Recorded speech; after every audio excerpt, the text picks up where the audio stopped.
अस्सलाम वालेकुम। उम्मीद करती हूँ कि आप लोग सब खैरियत से होंगे। मेरा नाम डॉक्टर मोमना है। आज की इस वीडियो में हम एक इम्पॉर्टेंट टॉपिक के बारे में बात करेंगे, जिसके बारे में अक्सर पेशेंट आके क्वेश्चन करते हैं कि हमल के शुरू के 3 महीनों में बहुत ज़्यादा उल्टी, मतली या दिल ख़राब क्यों होता है, इसकी क्या वजूहात होती हैं और ये क्यों होता है, ये सब कुछ बताऊँगी मैं आपको आज की इस वीडियो में। नॉर्मली हमल के पहले 3 महीनों में उल्टी, मतली या दिल का ख़राब होना, ये सब एक नॉर्मल कंसीडर किया जाता है। अक्सर आपने देखा होगा कि बहुत सी ख़वातीन का जब उल्टी या मतली आती है तो हमल होने का पता भी उसी तरह से, उसी चीज़ से लगाया जाता है।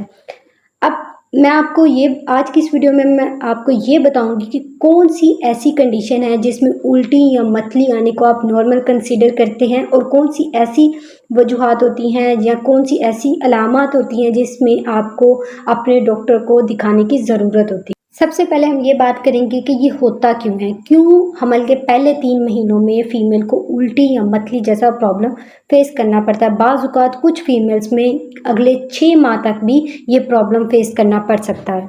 अब हम बात करते हैं कि कौन सी ऐसी रीज़न है जिसकी वजह से औरत को हमल के दौरान उल्टी होती है।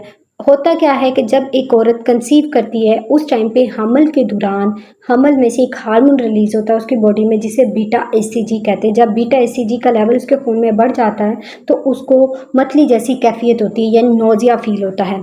लेकिन अगर उसका लेवल एक पीक लेवल तक पहुंच जाता है, उससे बढ़ जाता है, तो उस टाइम पे औरत को वॉमिटिंग होती है, यानी उल्टी आती है। ये वाली कैफियत होती है बीटा एचसीजी के हार्मोन के इंक्रीज़ होने की वजह से। ये एक नॉर्मल चीज़ है और इसके लिए अमूमी तौर पे किसी मेडिसिन, अद्वियात का इस्तेमाल नहीं किया जाता। ऐसी सूरत में औरत को, फीमेल को ये गाइड किया जाता है कि अगर आपको बहुत ज़्यादा उल्टी या मतली हो रही है तो उस टाइम पे जो फूड, जो खुराक आपको पसंद आ रही है, उस टाइम पे औरत की जो पसंद और नापसंद होती है वो बहुत ज़्यादा चेंज होती है। अब वो चीज़ जो उसको पसंद आ रही है तो उसको एक ख़ास मिकदार में इस्तेमाल कर ले, लेकिन वो चीज़ जिसके खाने से उसको उल्टी या मतली महसूस होती है, या जो चीज़ उसको नापसंद होती है, तो उसको अपने हमल के पहले 3 महीनों में अवॉइड करें, यानी उसका इस्तेमाल ना करें। उसके अलावा कुछ ऐसे टिप्स हैं जिससे आप उल्टी या मतली का जो मसला है उसको कम किया जा सकता है। इस पे कुछ स्टडीज़ और रिसर्च की गई थी, तो देखा ये गया था कि अदरक के इस्तेमाल से, चाहे आप उसको ऐसे खा लें, चाहे उसको खाने में ज़्यादा मिकदार में डाल के खा लें, या उसकी चाय बना के पी लें, तो इससे उल्टी या मतली जैसी जो कैफियत होती है उसमें आपको बहुत ज़्यादा मुफीद साबित होता है ये अदरक। तो आप इसका इस्तेमाल कर सकते हैं उल्टी और मतली की कैफियत में। इसके अलावा कुछ स्टडीज़ में ये भी कहा गया था कि लीमू और पुदीने की जो चाय होती है उसके इस्तेमाल से भी जो उल्टी और मतली की कैफियत होती है उसको कम किया जा सकता है।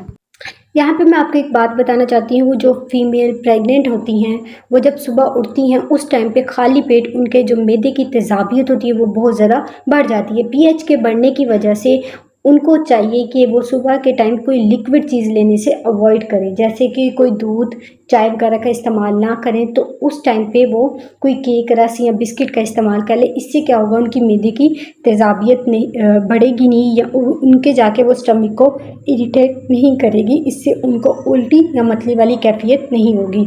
तो कोशिश करें जब आप खाली पेट हों, एम्प्टी स्टमक कोई लिक्विड का इस्तेमाल ना करें। उसके बाद अगली चीज़ जो आ जाती है वो ये है कि आपने क्या करना है, थोड़ी थोड़ी देर बाद छोटी छोटी कम कम मिकदार में बार बार खाना खाते रहना, ताकि जो आपका स्टमक है वो खाली ना हो और मैदे की तेज़ाबियत ना बढ़ जाए, क्योंकि तेज़ाबियत बढ़ने की वजह से आपको बहुत ज़्यादा उल्टी और मतली जैसी प्रॉब्लम फेस करना पड़ती है। तो कोशिश करें कि आप थोड़ी थोड़ी देर बाद थोड़ा थोड़ा खाना खाते रहें ताकि आपका स्टमक एम्प्टी ना हो।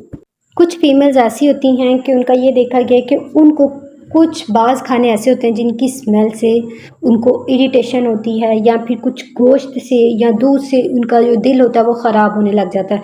तो उन फीमेल्स को मैं ये कहना चाहूँगी कि अगर आपको इन खुराक से प्रॉब्लम होती है, आपका दिल ख़राब होता है, आपको उल्टी या मतली वाला महसूस होता है, तो आप इन चीज़ों को हमल के दौरान अवॉइड करें। ये जितनी भी मैंने आपको चीज़ें बताई हैं, ये होम रेमेडीज़ हैं जो आप घर में कर सकते हैं अपनी उल्टी या मतली की कैफियत को ख़त्म करने के लिए। अगर इन होम रेमेडीज़ से भी आपको आराम नहीं आता, तो इस केस में आपके लिए ज़रूरी है कि आप अपने डॉक्टर से, अपने गायनेकोलॉजिस्ट से ज़रूर जाके कंसल्ट करें, ताकि वो आपको उसके अकॉर्डिंग आपको अद्वियात दें, यानी मेडिसिन दें। کچھ فیمیلز میں بہت زیادہ یہ کنڈیشن اتنی حد تک بڑھ جاتی ہے کہ ان کا ویٹ کم ہونا شروع ہو جاتا ہے. وہ اپنی الٹی اور متلی کی کیفیت کی وجہ سے کچھ کھا نہیں پا رہی ہوتی، جس کی وجہ سے ان کا ویٹ کم ہونا شروع ہو جاتا ہے، اور ایسی کنڈیشن میں ان کو ہاسپٹل میں ایڈمٹ کیا جاتا ہے، پھر ان کو وہاں پہ ٹریٹمنٹ دیا جاتا ہے.